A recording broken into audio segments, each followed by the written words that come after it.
So this is how my sort of first finished version of the Dahlia video looks. Um, as you can see, I mean it is kind of all over the place. I try to usually keep my edits organized, but sometimes I just have I keep a various options. For example, one on top and then alternate options here, like let's say on the bottom. Um, in case I'm still not sure, which shots I'm going to end up using in the final video. But I'll sort of edit it like this, and I'll edit the whole video, even the parts that let's say require some special effects. I'll just sort of edit it and just try to imagine it, that the effect is done, and just to get the pacing and the of it all, sort of done already in the video.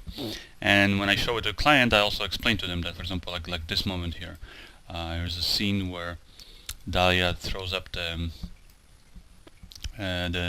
bed sheet she's folding, and then as it falls, I actually want to go around here at the edge, and basically as this thing kind of clears the screen, it's going to wipe to this shot where she's having her photo shoot done. So that's, for example, not done yet, but what I'll do is either I'll just apply like a little dissolve, just so that when I'm showing her the client the video, they can kind of understand what's happening, and I'll tell them that, for example, this moment here there's this effect missing, and so on.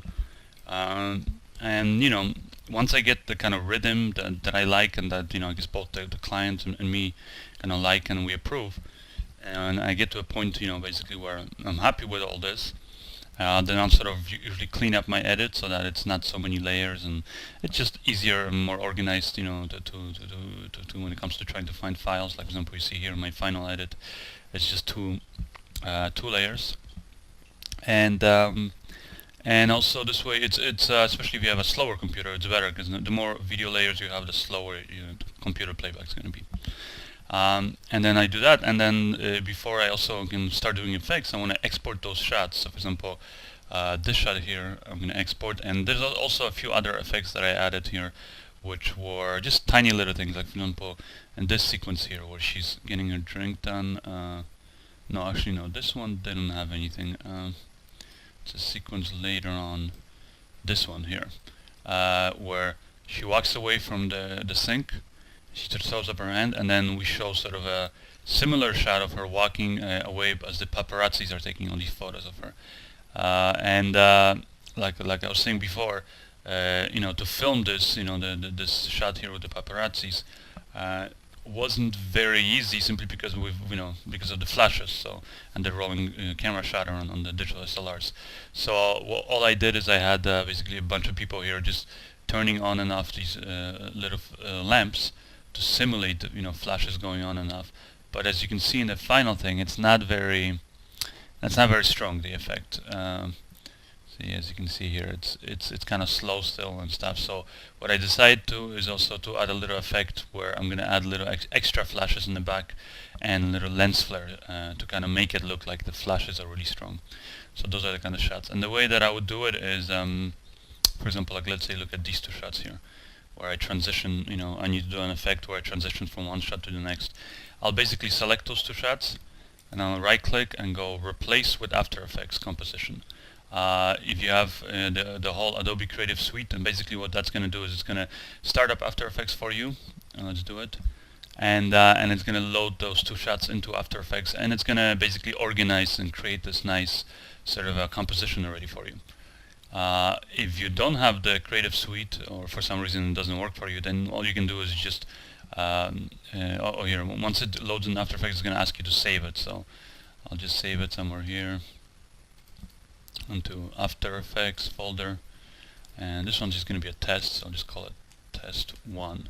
But otherwise I would just call it 1, and then 2 and 3 and 4 as I go through the whole process of doing the effects.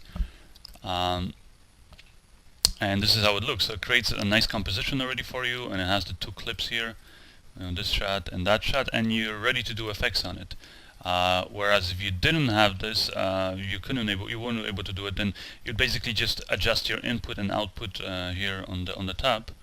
So you would just, for example, say that you just want to export that one section, so you grab this handle here on top, and then you would just go and basically export those two clips separately, and you just go File, Export, and into a format that you like, and then you'd have to bring it into After Effects, create a composition, all that stuff. So it's kind of basically just slows down your process. But since we have the Creative Suite here, I can already start sort of working on the shot. And the cool thing is that even if you're only halfway done, everything that you do here in After Effects now is going to reflect back in your final composition. So, or let's say, I don't know, I'm just going to add, let's say, a flare. So I'll just go here, new adjustment layer, and I'll go Video Copilot and add like an optical flare, let's say. So like this, and let's say I add this flare here, somewhere off camera. Well, now when you go back to your Premiere Pro project, then you can see this flare is there, see? So you already basically, everything that you do in After Effects is going to update here. If I again go back and if I move that flare, or change the intensity, things like that, it's also going to be there in Premiere. It's going to automatically reflect, so which is kind of cool. So basically, as you're working on your effects, you can see it. You can see it all in there, and that's kind of how it is. So I'll do that for all the shots. So this, for example, and then say the shots where she's walking, where I want to add the camera flashes. So I would take this shot here. No, where is it? Yeah, this shot here somewhere. And the same thing, right click on it, go replace with After Effects, and it's going to bring it into your After Effects composition there, project that you had. So you have the first shot here, then I have my second shot here, and I can start working on the effects. And then that's it.